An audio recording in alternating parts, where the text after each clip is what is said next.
Du hast dir ein modernes E-Bike mit einer Fox-Federgabel gekauft und fragst dich gerade, wie man eigentlich das Vorderrad an der Federgabel ausbaut? Servus, lieber Rebike-Kunde. Ich stehe hier im Refurbishment Center von Rebike in Kempten und ich habe dich mitgenommen hier in unsere Werkstatt, um dir in diesem Video zu zeigen, wie du an deinem neuen E-Bike mit Fox-Federgabel die Steckachse ein- und ausbauen kannst. Und ehrlich gesagt, das ist kinderleicht und da braucht es gar nicht viel zu wissen. Und die paar wenigen Schritte, die entscheidend sind, die schauen wir uns jetzt in diesem Video einmal gemeinsam an. Das Wichtigste ist, bei Fox-Federgabeln wird die Steckachse immer von der linken Seite des Bikes eingeschraubt, also von der Seite, auf der sich auch die Bremsen befinden. Deshalb muss ich jetzt das Rad erstmal umdrehen, um es dir hier in die Kamera zu zeigen.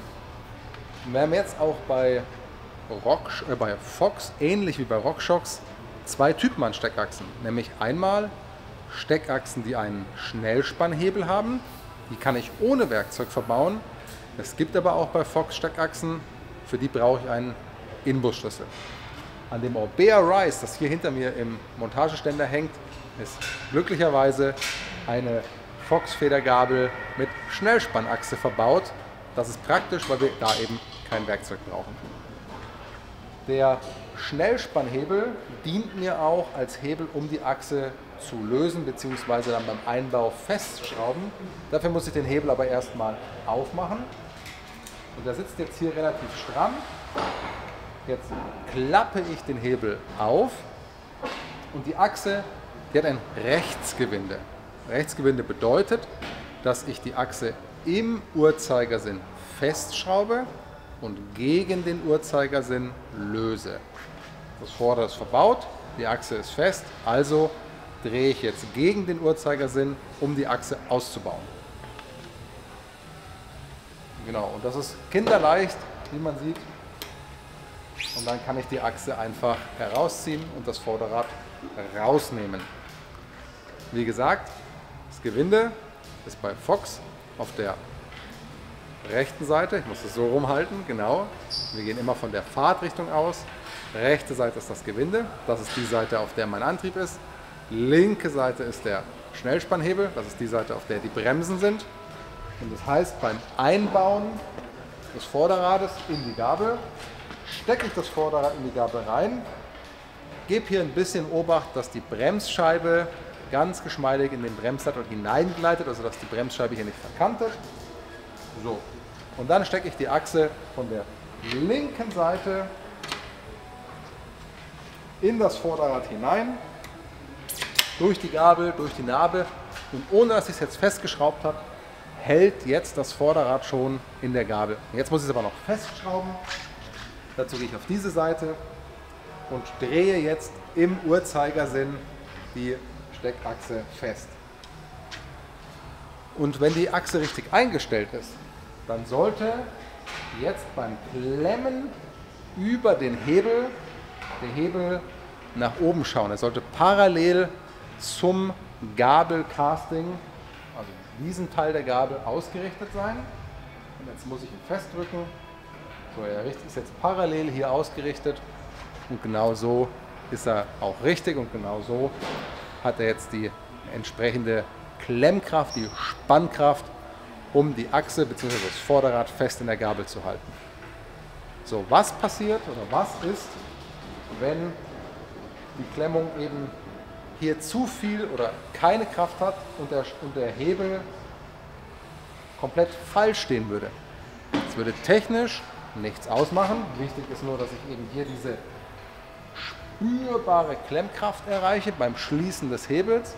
Aber ganz ehrlich, so sieht es einfach blöd aus. Und das nächste ist, wenn der Hebel willkürlich in irgendeine Richtung wegsteht, dann laufe ich immer Gefahr, dass ich vielleicht im dümmsten Fall an dem Hebel hängen bleibe, ihn dabei vielleicht sogar unabsichtlich öffne.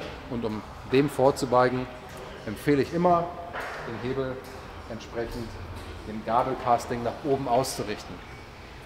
Wenn in der Position nicht die nötige Klemmkraft erreicht wird, dann habe ich die Möglichkeit, auf der rechten Gabelseite hier, da ist eine Scheibe drin und darin sitzt das Gewinde, in das ich die Achse hineinschraube. Und das kann ich einstellen. Das mache ich jetzt mal, auch wenn es hier schon passt, aber ich möchte es trotzdem einfach mal exemplarisch zeigen, dass du weißt, wie es funktioniert. Sollte es bei deinem Rad nicht schon so eingestellt sein. Hier ist eine kleine Schraube, die muss ich erstmal öffnen. Das mache ich auch mit einem Inbusschlüssel. Der Inbusschlüssel, das war jetzt der falsche. Dann ist es der 2er Inbus, der 2 mm Inbus. Das war doch der 2,5er. Ja, genau, also ein 2,5 mm Inbusschlüssel. Der geht in diese Schraube rein. Jetzt öffne ich die Schraube.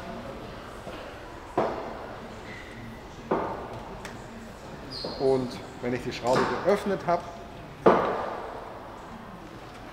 dann habe ich hier so eine kleine Platte und diese Platte, die hält das Gewinde auf Position. Die muss ich also jetzt erstmal aufschrauben und abnehmen. Und jetzt kann ich hier diesen Gewindeeinsatz, den kann ich rausnehmen. Der ist durchnummeriert und jetzt habe ich hier nichts anderes wie eine Art Ziffernblatt, allerdings nicht mit 12 Ziffern, sondern mit 18 Ziffern. Und je nachdem, auf welcher Ziffer in der vertikalen dieser Gewindeeinsatz eingestellt war, kann ich ihn jetzt um 1, 2, 3 oder wie viele Nummern auch nötig sind, verdrehen. Und dadurch definiere ich dann eben die Position meines Schnellspannhebels. Jetzt setze ich den also wieder ein. Was ich damit sagen will ist, wenn der Hebel nach vorne zeigt im geschlossenen, dann kann ich einfach die Achse in die Gabel reinstecken und drehe die Achse jetzt mitsamt des Gewindeeinsatzes so, dass der Hebel nach oben zeigt im geschlossenen Zustand. Und genau so lasse ich jetzt den Gewindeeinsatz in die Gabel hineingleiten und arretiere ihn wieder mit der kleinen Befestigungsplatte, die ich von rechts im Uhrzeigersinn festschraube.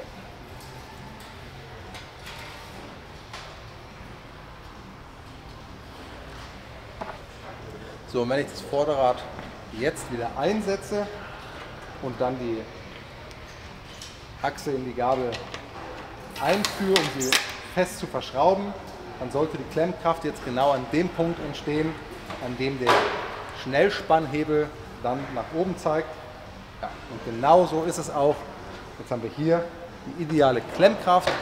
Der Hebel zeigt nach oben, also steht parallel zum Gabelcasting und genau so soll es auch sein. Optimal, Steckachse ist fest verbaut und euer dein Vorderrad damit in der Gabel fest gesichert. Das war's auch schon. Mehr gibt es da gar nicht zu beachten und jetzt wünsche ich dir ganz viel Spaß beim selbermachen und noch viel mehr Spaß beim selber Radeln. Ride on, dein Maxi von Rebike.